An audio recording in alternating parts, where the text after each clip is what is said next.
ഇരകൾ കേരളത്തിൽ നിന്ന് മാത്രമല്ലെങ്കിലും ഈ ഇതിനകത്ത് പ്രതികളായിട്ടുള്ളവർ കേരളത്തിൽ നിന്നുള്ളവരാണ് കൂടുതൽ.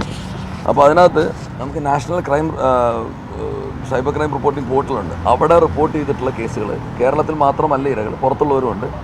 അങ്ങനെയുള്ള ഇരകളായിട്ടുള്ളവരുടെ പണം പല രീതിയിൽ, അതായത് ഇതിനകത്തൊരു ഒരു ബ്രേക്കപ്പ് ഉണ്ടല്ലോ,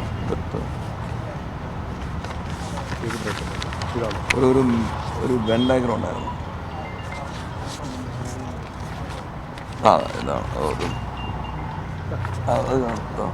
ഈ ഡയഗ്രം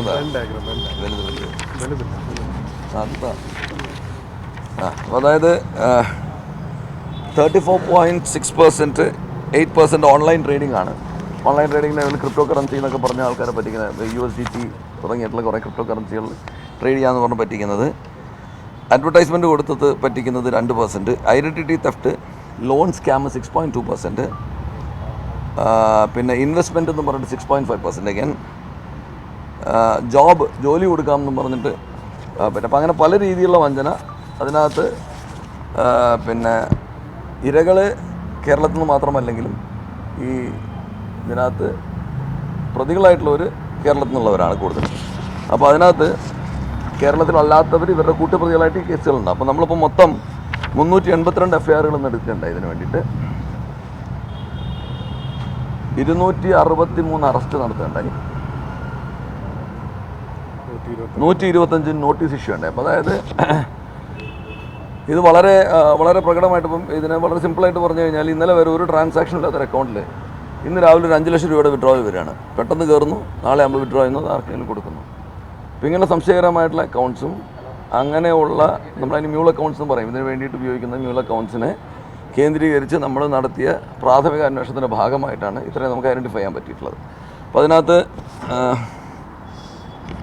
ഈ നാഷണൽ സൈബർ ക്രൈം പോർട്ടലിൽ നിന്ന് നമുക്ക് ലഭിച്ച വിവരങ്ങൾ ഞാനതൊന്ന് ആദ്യം പറയാം. ഇവർ ചെക്കുകൾ ഉപയോഗിച്ചിട്ട് വിഡ്രോ ചെയ്തവരുണ്ട്, ATM ന്ന് വിഡ്രോ ചെയ്തവരുണ്ട്, പല രീതിയിൽ വിഡ്രോ ചെയ്തിട്ടുണ്ട്. 2683 പേരെയും ചെക്ക് വഴി വിഡ്രോ ചെയ്ത് 361 ATM വിഡ്രോവൽസും അക്കൗണ്ടുകൾ വാടകയ്ക്ക് നൽകിയ 665 പേരുടെയും വിവരങ്ങൾ നാഷണൽ സൈബർ ക്രൈം റിപ്പോർട്ടിംഗ് പോർട്ടലിൽ നിന്നും ലഭ്യമായത് വിശദമായി പരിശോധിച്ച് അതിനെ ഒബ്സർവ് ചെയ്തതിന് ശേഷമാണ് നമ്മൾ ഈ ആക്ഷന് വേണ്ടി തീരുമാനിച്ചത്.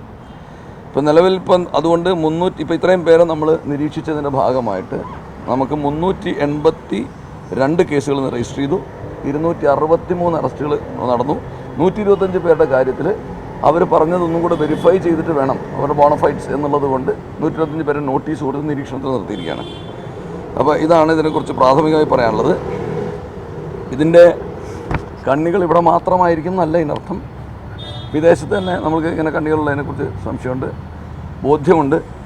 അപ്പോൾ നിങ്ങൾ നേരത്തെ അറിഞ്ഞാണ് കംബോഡിയൊക്കെ ബേസ്ഡായിട്ട് ഇങ്ങനെ നടക്കുന്ന സ്കാംസിനെ കുറിച്ച്.